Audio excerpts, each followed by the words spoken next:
I'm so tired, but I have put it in my to-do list to do a video journal of my journey because so many crazy things have been happening to me.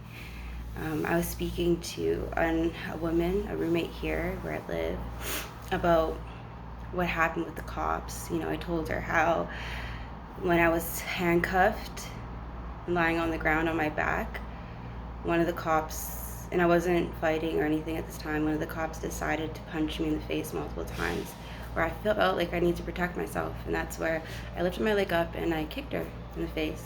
And, you know, I've been feeling like a monster for fighting back. And she's like, it's natural to want to protect yourself. And how I know how to protect myself is through boxing, right? I don't know. I'm going to practice jiu-jitsu because I guess it'll be more delicate, but like, I was in handcuffs, lying on my back, not fighting. And they proceeded to punch me in the face. Is that like an action of a professional cop, or is that an action of like a gangster or like a hoodlum, you know, or a street fight? That sounds like a street fight with the cops, except they get to have weapons and they get to have handcuffs. This is my video diary, so I'm gonna talk candidly, and I'm gonna try my best to not talk in circles and go off topic. Okay, so with that said, she made me realize that a week later, yesterday, I felt so much pain inside. And like, I never understood help self-harming before. I didn't understand it. So I thought, you know, it's weird. Like, you're cutting yourself and you're not trying to kill yourself. Like, what's it for? And the first time, a week and a half after today is July 13th. It makes me sad to look at it because, you know, it just did feel like a release, but I started self-harming myself with cigarettes.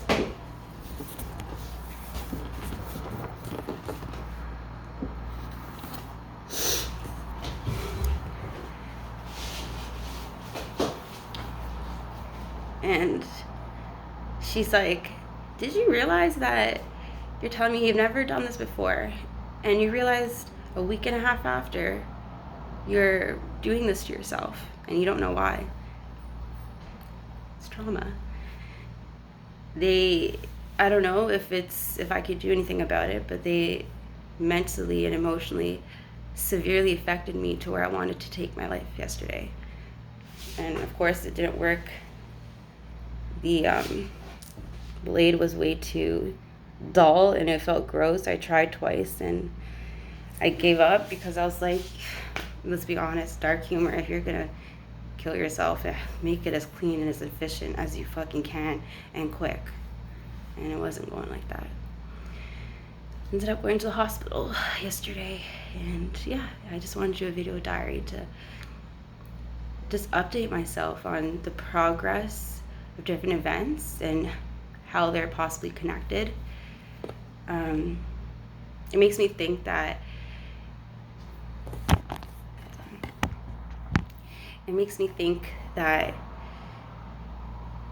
would I have a case? Would I have a voice? You know, because why am I here feeling like the monster against 3 cops that are fully equipped? I have my 2 hands and a purse, my legs, elbows, whatever. Like, my purse is they're literally grabbing my purse, pulling, I'm fighting for my purse, and they're telling me to stop. And they just, not in uniform, they come in not like cops, just like, they come in like a street fight, except they have weapons, and they have handcuffs, and they have legal power over you.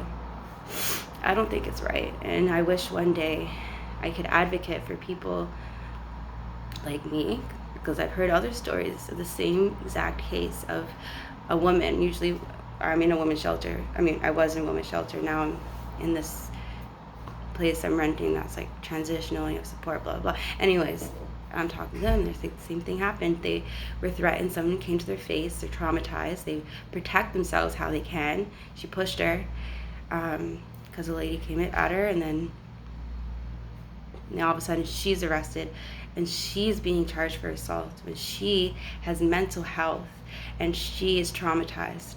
The same thing as me. I am traumatized. The whole last 3 years has been a series of, I'm not unfortunate about a series of traumatizing events, and I'm just here emotionally thinking I'm okay, and I'm not.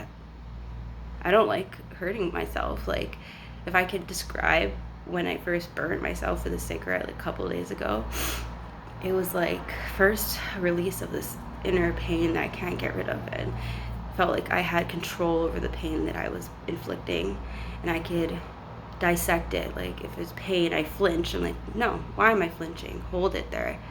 What is this pain? Why do you want to react to it? Like, it had those kind of feelings where it kind of put me objectively, like, outside looking in, and that was a release.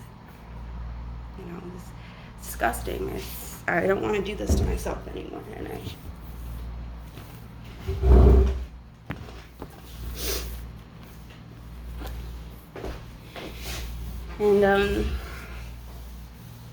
I've never felt suicidal.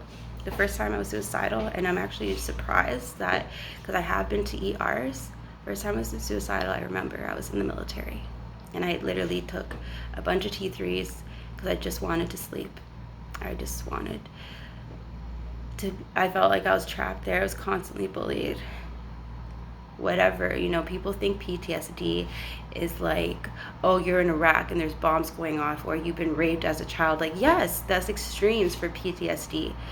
But there's a spectrum. Like, there's other people, you can have PTSD from simple little things. And you can have PTSD from being locked in her room for 5 days, being called a horrible person, which I was charged in confinement to a room before COVID. So, by the military, just because I was 20 minutes late. You know, other people that were doing fucking drugs, coke, had prostitutes, drunk, DUIs, hours late, nothing happened to them. And they were like mocking me, like laughing, oh, the last time there was a girl in confinement was 5 years ago, or a guy in confinement because he had a DUI. Last time there's a person in jail. They're mocking me and like laughing at how I'm charged with these extreme things. It's not fair, and it's traumatizing. Okay? I don't know what else to add to this journal. Like, I'm gonna write it down and say it here, because maybe I'll never ever get justice, and maybe the people like me will never get justice, but at least we know what's going on, and that it is wrong. It's not fair. What the cops did is not fair. They added a lot to my trauma. I'm documenting, I remember the first time I was suicidal was in the military, and suicidal in the way that I actually took drugs to actually not live anymore. And I know and they apparently didn't document it, but yeah. And then the first time I self-harmed was last week. Again, today is July 13th. And that was a week and a half after what happened with the police. And yeah, I'm tired, but physically now, but I'm so tired emotionally, and something in me burns for justice still. You know, part of me thinks like, hey, just put down that fire and just try to put your head down and just live as happily as you can. But there's a part of me that wants to fight back for justice for people like me and to advocate. And I hope I could do that, you know, one step at a time, like one course at a time. And of course I have to deal with my cup. I have to deal with filling my cup and going to counseling and stuff. But it's my journal, July 13th.